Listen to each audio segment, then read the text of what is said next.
everyone, hope you're well, long time no see, and welcome to a new video for wedding planning today. So today we're going to talk about how to find your perfect venue. So there's a long checklist. Obviously if you have friends go with you, family members go with you, it makes it a lot easier instead of you just trying to think of the questions all by yourself, or of course your partner with you, or you know, a wedding planner with you. But yeah, so these are some things to think about when you're going to your viewings, and hopefully this can help you out when you make your booking. So the first thing to think about if you're having your ceremony at the venue that you're going to is to think about the ceremony space and the route to the ceremony. So you have to think about, for your venue, you need to think about things that will be easy for your guests as well as something that you love and that is also easy for you, because you don't want to be stressing about you need to get from A to B and they're miles apart. Like for example, your ceremony is in point A, which is right across town basically, and then for your wedding breakfast / reception is on the other side. So you really need to think of these things whilst you're at the venue visit, and think about how it's going to be easy for yourself. And it's really important to envision your surroundings during this. So especially if you're having your ceremony there, this is going to be the first thing that you're going to be ready, you're going to be dressed up, guys are going to be dressed up as well, and then this is going to be the first bit. You're seeing your guests walking through, the excitement is coming. You really need to feel, I would say, at home at your venue, that you could picture yourself getting married here, because this is going to be in your memory for a lifetime, to be honest. Yeah, so you really need to envision how you getting married there, and if you think your day can be there for your ceremony, and you know what else follows as well. The next thing to think about is your budget. So obviously I hope you would have discussed this before going to a venue visit. A good thing to think about is your budget. I always say that the venue is 20% of your overall budget, and you need to really think about your budget before going to the venue, because if you go to a venue that's worth, for example, 20 grand, including food maybe, or you know, 30 grand, some venues are out there, you don't want to spend all your money booking that and then you're not able to afford other things such as entertainment, obviously stationery, cake, whatever it is. You don't want to be skimping out on the rest because you went over extravagant on your venue.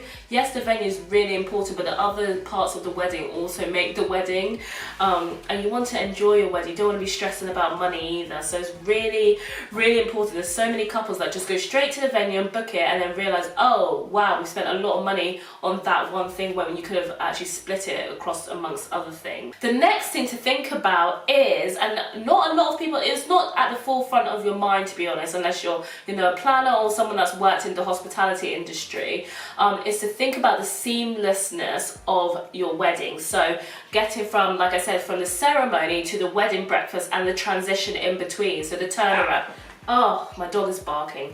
So excuse the dog barking in the background. So the turnaround essentially. So does the chairs need to be moved from the ceremony to the reception room?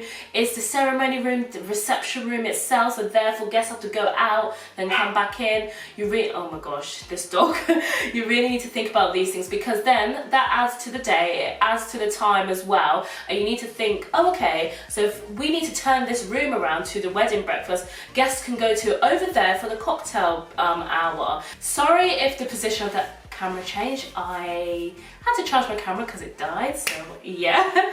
Anywho, I can't remember what I was speaking about, but I feel like it was about transitions and making sure, was it transitions? Let me see my notes. I think it was, but yeah, just making sure you think about the logistics of your wedding so that it's easier for yourselves in terms of getting from one room to another.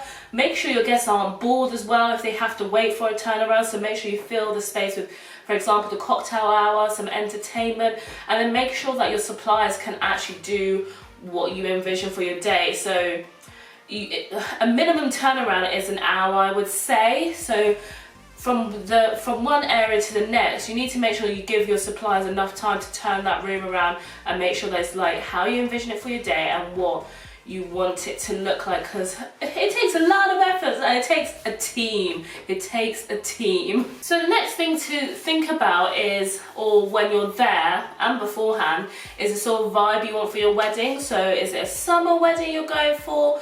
outdoors, boho, luxury? Do you want it to be quite an intimate wedding, so you don't want to be look lost in the room? Do you want a large wedding, so make sure there's enough space for a large party? What else could there be? Do you want it to look quite funky, quite eccentric, or do you want it to be like minimalistic? Like, you need to think about these things for your wedding, because then that impacts the venue you choose.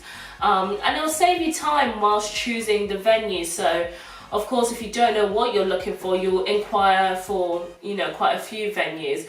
But if you do know, you can like whittle the list down and make sure that you have those select few that you actually do want to see. And that, it just saves you time, to be fair. Saves you time, saves the venue time, and then makes you also decide a lot quicker in terms of once you've seen it and you like the space, then you can get the ball rolling with other things as well. So the other thing to think about, like I said, is your guest numbers. So if it is a large wedding, you want to make sure you have enough space, whether that's for obviously for the wedding itself, bedrooms, maybe there's bedrooms like it's a hotel or manor house, or you need to be in an area that provides a good choice of hotels for your guests. Or obviously if it's an intimate wedding, making sure that again you're not lost in the space, looking silly in the space. There's obviously ways to manipulate that, but you want it to be less stressful and just easy whilst planning. So making sure those things contribute to your venue decision is very important.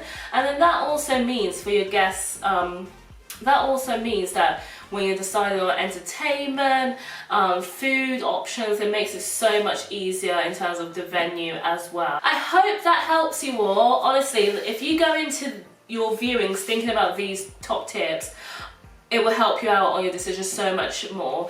Obviously, if you're getting a registrar or having a celebrant wedding, those things will also contribute to your venue as well, because it needs to be licensed if you're having a registrar, civil wedding, sorry. Whereas a celebrant can essentially do a wedding anywhere. Obviously, it's not legal, but you have that option as well.